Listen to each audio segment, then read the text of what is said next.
ಎಲ್ಲ ವೀಕ್ಷಕರಿಗೂ ಮತ್ತು ಸಾರಿಗೆ ಸಂಸ್ಥೆಗಳ ಎಲ್ಲ ನೌಕರರಿಗೂ ನಮಸ್ಕಾರಗಳು.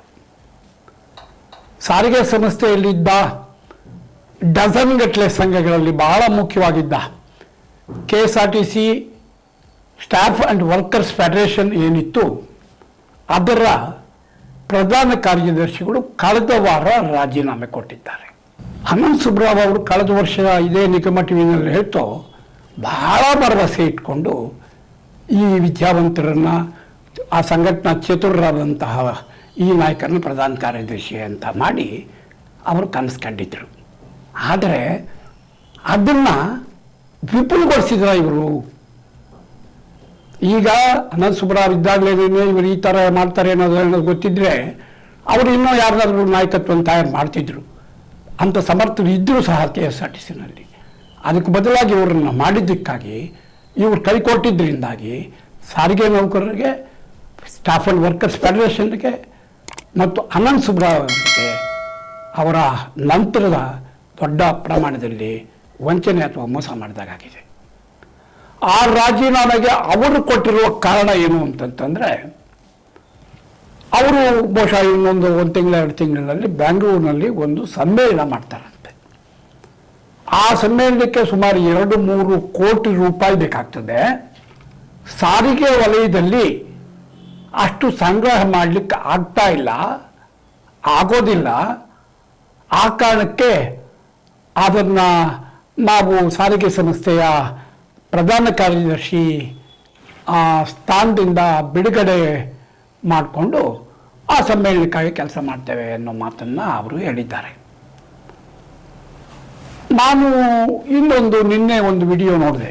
ಇದೇ ನಿಗಮ ಚಾನಲ್ನ 1 ವರ್ಷದ ಹಿಂದೆ ಅನಂತ ಸುಬ್ರಾವ್ ಮತ್ತು ವಿಜಯ ಭಾಸ್ಕರ್ ಅವರು ಜಂಟಿಯಾಗಿ ಕೂತು ನಮ್ಮ ನಿಯೋಜಿತ ಅಧ್ಯಕ್ಷರ ಇಂಟರ್ವ್ಯೂ ಏನು ಮಾಡಿದರು, ಆಗ ಅನಂತ್ ಸುಬ್ರಾವ್ ಇವರು ಸ್ಪಷ್ಟವಾಗಿ ಹೇಳಿದ್ರು, ನಮ್ಮ ಉತ್ತರಾಧಿಕಾರಿ ಇವರು ಭಾಳ ವಿದ್ಯಾವಂತರು, ಬಹಳ LLM ಇತ್ಯಾದಿ ಓದಿದ್ದಾರೆ, ಹಲವಾರು ಸಂಘಟನೆಗಳ ನಾಯಕತ್ವ ವಹಿಸ್ಕೊಂಡಿದ್ದಾರೆ, ಮೈಕೋ ಫ್ಯಾಕ್ಟ್ರಿನಲ್ಲಿ ಅವರು ಭಾಳ ಅನುಭವ ಮಾಡ್ಕೊಂಡು ಇದ್ದಾರೆ. ಆ ಕಾರಣಕ್ಕಾಗಿ ಸಾರಿಗೆ ಸಂಸ್ಥೆಗೆ ಅಧಿಕಾರಿಗಳಾಗಿ ಬರುವಂತಹ IAS IPS ಅಧಿಕಾರಿಗಳ ಜೊತೆ ವ್ಯವಹರಿಸೋದಕ್ಕಾಗಿ ಇವರು ಅರ್ಹರು. ಆ ಕಾರಣಕ್ಕಾಗಿ ಈಗ ಅವರನ್ನು ನನ್ನ ಉತ್ತರಾಧಿಕಾರಿಯಾಗಿ ಆಯ್ಕೆ ಮಾಡಿದ್ದೇನೆ ಅನ್ನೋ ಒಂದು ಮಾತನ್ನು ಹೇಳಿದರು. ಅದೇ ರೀತಿ ಇನ್ನೊಂದು ಪ್ರಶ್ನೆ ಬಂದಾಗ, ಸಾರಿಗೆ ಸಂಸ್ಥೆಯ ವ್ಯಾಪ್ತಿಯಲ್ಲಿ ನಾವು 100 ಜನ ವಿಭಾಗ ಮತ್ತು ಘಟಕ ಮಟ್ಟದಲ್ಲಿ ಕಾರ್ಯಕರ್ತರನ್ನು, ನಾಯಕರನ್ನು ಬೆಳೆಸಿದ್ದೇವೆ. ಅವರು ವಿಭಾಗ ಮತ್ತು ಘಟಕ ಮಟ್ಟಕ್ಕಷ್ಟೇ, ಅವರು ರಾಜ್ಯ ಮಟ್ಟದಲ್ಲಿ ಮತ್ತು ಒಟ್ಟು ಫೆಡರೇಷನ್ ನಾಯಕತ್ವ ಕೊಡೋಕ್ಕೆ ಸಾಲದು ಅನ್ನೋ ಕಾರಣಕ್ಕಾಗಿ ಇವರನ್ನು ಮಾಡಿದ್ದೇವೆ ಅನ್ನೋ ಅರ್ಥದಲ್ಲಿ ಕೊಡ್ತಾರೆ. ಅಂದರೆ ಅದರ ಅರ್ಥ ಈಗಲೂ ಅವರು ರಾಜೀನಾಮೆ ಕೊಟ್ಟು ಹೋಗಿ 10 ದಿವಸದ ನಂತರವೂ ಅಲ್ಲಿ ಆ ಸ್ಥಾನಕ್ಕೆ ಬೇರೆ ಯಾರೂ ಅರ್ಹರನ್ನು ಆಯ್ಕೆ ಮಾಡೋಕ್ಕಾಗಿಲ್ಲ, ಬಹುಶಃ ಆಗೋದು ಇಲ್ಲ. ಈಗ ನಾನು ಹೇಳ್ತೇನೆ, ಅವರು ಕೊಟ್ಟಿರುವ ಕಾರಣ ಸಾರಿಗೆ ಸಂಸ್ಥೆಯ ವ್ಯಾಪ್ತಿಯಲ್ಲಿ ಈಗ ಬೇಕಾಗಿರುವಂತಹ ಸಮ್ಮೇಳನಕ್ಕೆ 2-3 ಕೋಟಿ ರೂಪಾಯಿ ಸಂಗ್ರಹ ಆಗುವ ಸಾಧ್ಯತೆ ಇಲ್ಲದೆ ಇರುವುದರಿಂದ, ಅಂದರೆ ಇದೆಲ್ಲ ಯಶಸ್ವಿ ಆಗಿದ್ದರೆ ಅಷ್ಟು ಕಲೆಕ್ಟ್ ಮಾಡ್ತಿದ್ದೀವಿ ಅಂತಲೂ ಅರ್ಥ ಆಯಿತು. ಆಗದೆ ಇರೋದ್ರಿಂದ ನಾನು ಇಲ್ಲಿಂದ ಹೊರಡ್ತಿದ್ದೀನಿ ಅಂತ ಅಂದಮೇಲೆ, ಇಷ್ಟು ವರ್ಷ ಅಂದರೆ 1989ರಲ್ಲಿ ಮಾನ್ಯತೆ ಪಡೆದ ಮೇಲೆ ಆವತ್ತಿನಿಂದ ಇವತ್ತಿನವರೆಗೂ ಹಲವಾರು ಸಮ್ಮೇಳನಗಳು ಮಾಡಿದ್ದಾರೆ, ಸಭೆಗಳು ಮಾಡಿದ್ದಾರೆ, ಕಾರ್ಯಕ್ರಮಗಳು ಮಾಡಿದ್ದಾರೆ. ಆ ಎಲ್ಲಕ್ಕೂ ಎಷ್ಟೆಷ್ಟು ಹಣ ಕಲೆಕ್ಟ್ ಮಾಡಿರ್ಬೋದು, ಇದು ಎಲ್ಲರೂ ಯೋಚಿಸ್ಬೇಕಾದಂತೆ. ಇಲ್ಲಿ ನಾವು ನಿಜ ಹೇಳ್ಬೇಕಂತಂದರೆ ನಮಗೆ ಗೊತ್ತಾಗಿದ್ದು ಒಂದು ಮಾತ್ರ, 1989ರಲ್ಲಿ ಆಗ MS ಕೃಷ್ಣನ್ ನೇತೃತ್ವದಲ್ಲಿ ಸಾರಿಗೆ ಸಂಸ್ಥೆ ಮತ್ತು ಆಡಳಿತ ವರ್ಗದ ಮಧ್ಯೆ ಕಾರ್ಮಿಕ ಸಂಘದ ಯಾವುದೋ ಸ್ಟಾಫ್ ಆ್ಯಂಡ್ ವರ್ಕರ್ಸ್ ಫೆಡರೇಷನ್ ಮಧ್ಯೆ ಆದ ಮೊದಲನೇ ಒಪ್ಪಂದದ ಸಂದರ್ಭದಲ್ಲಿ ಒಂದು ಕಂಡೀಷನ್ ಮಾಡಿದ್ರು, 135 ರೂಪಾಯಿನಷ್ಟು ಇದು ಓವರಾಲ್ ಪ್ರತಿ ಎಂಪ್ಲಾಯೀಸ್ಗೂ ಜಾಸ್ತಿ ಆಗುತ್ತೆ. ಹಾಗಾಗಿ ಒಂದು ತಿಂಗಳನ್ನ ಹೆಚ್ಚುವರಿಯನ್ನು ಮ್ಯಾನೇಜ್ಮೆಂಟೇ ಹಿಡಿದು ಕೊಡಬೇಕು ಅಂತ ಹೇಳಿ ಒಂದು ಕಂಟ್ರೋಲ್ ಮಾಡಿದರು. ಅದ್ರ ಪ್ರಕಾರ ಆಗ ಸುಮಾರು 90 ಲಕ್ಷ ರೂಪಾಯಿನಷ್ಟು ಆ ಕಾಲಕ್ಕೆ, ನಾನು ಹೇಳೋದು 88ನೇ ಇಸ್ವಿ ಕಾಲಕ್ಕೆ, 89ನೇ ಇಸ್ವಿ ಕಾಲಕ್ಕೆ ಮ್ಯಾನೇಜ್ಮೆಂಟು ಪ್ರತಿ ಎಂಪ್ಲಾಯಿಯಿಂದ 135 ರೂಪಾಯಿನಾಗೆ ಕಲೆಕ್ಟ್ ಮಾಡಿ ಇವರಿಗೆ ಒಟ್ಟಾರೆ ಕೊಡ್ತು.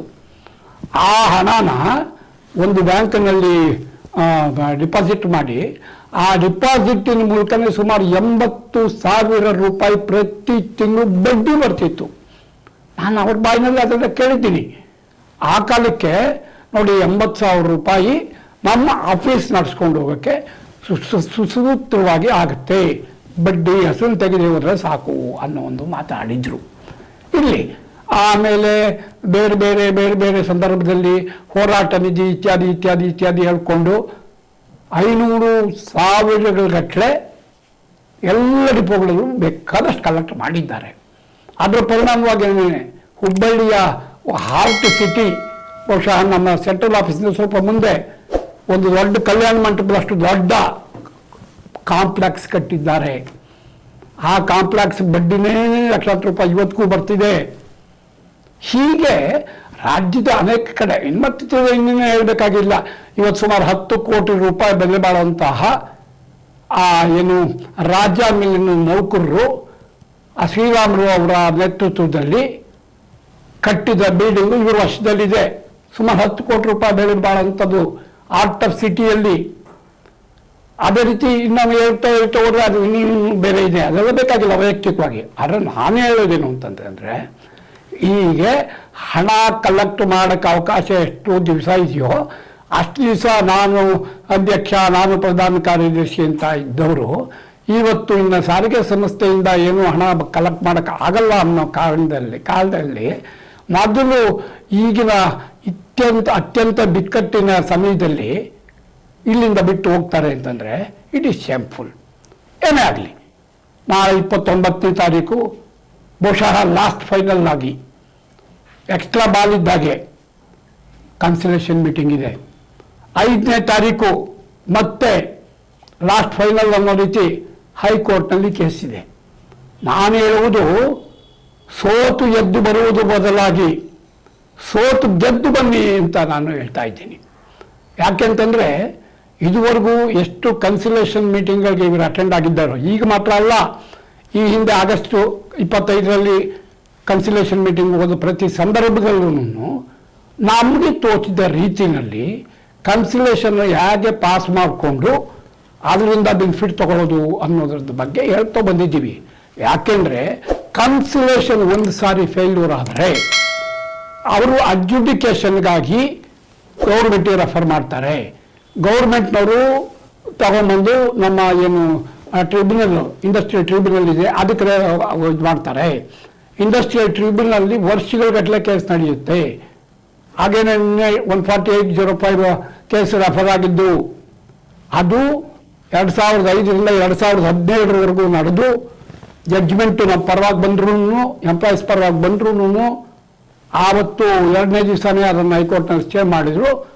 17ನೇ ಇಸ್ವಿನಲ್ಲಿ 2026 ಅಂದರೆ 9 ವರ್ಷ ಆಯಿತು, ಅದ್ರ ಬಗ್ಗೆ ಸುದ್ದಿನೇ ಇಲ್ಲ. ಅದು ಆಗೋದಿಲ್ಲ ಅನ್ನೋ ಮಟ್ಟಕ್ಕೂ ಇದೆ. ಈಗ ಆಮೇಲೆ 13 ಅನ್ನೋದು ಒಂದು ಕೇಸು ಅದು ಹಾಗೆ ಪೆಂಡಿಂಗ್ ಇದೆ.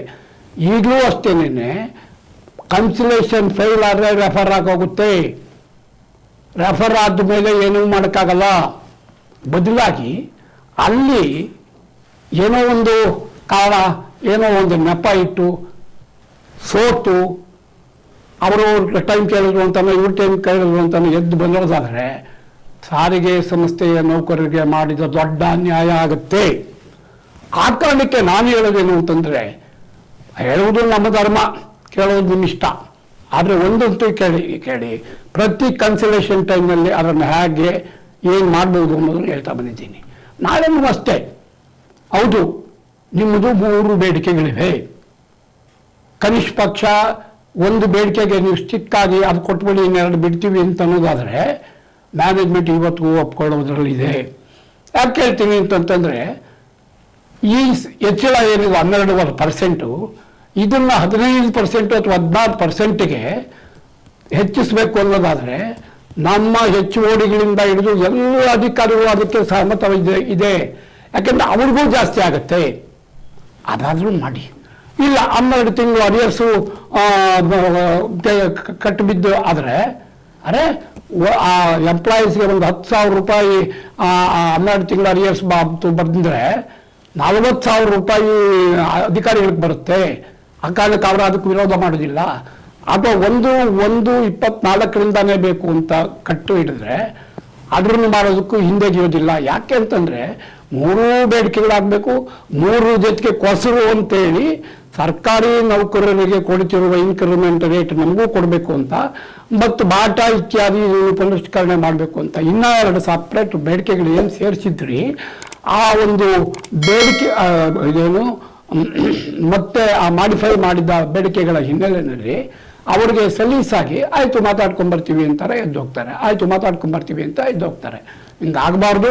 ಯಾವುದೇ ಕಾರಣಕ್ಕೆ ಒಂದು ಬಿಡಿ ಒಂದು ಕೊಡಿ ಅನ್ನೋ ರೀತಿಯಲ್ಲಿ ನಾಡೇ ಅದನ್ನು ಸಾರಿಗೆ ಸಂಸ್ಥೆಯ ಈ ಒಂದು ಬಿಕ್ಕಟ್ಟನ್ನು ಪರಿಹರಿಸೋದಕ್ಕೆ ಪ್ರಾಮಾಣಿಕವಾಗಿ ನೀವು ಅಲ್ಲಿ ಯತ್ನ ಮಾಡದೆ ಹೋದರೆ ದಯವಿಟ್ಟು ನಿಮ್ಮ ರೆಕಗ್ನೈಸೇಷನ್ ಅಂತ ಮಾನ್ಯತೆ ಏನಿದೆ ಅದನ್ನು ಸರೆಂಡರ್ ಮಾಡಿಬಿಟ್ಟು ನಿಮ್ಮ ಫೆಡರೇಷನನ್ನು ವಿಸರ್ಜನೆ ಮಾಡಿಬಿಡಿ.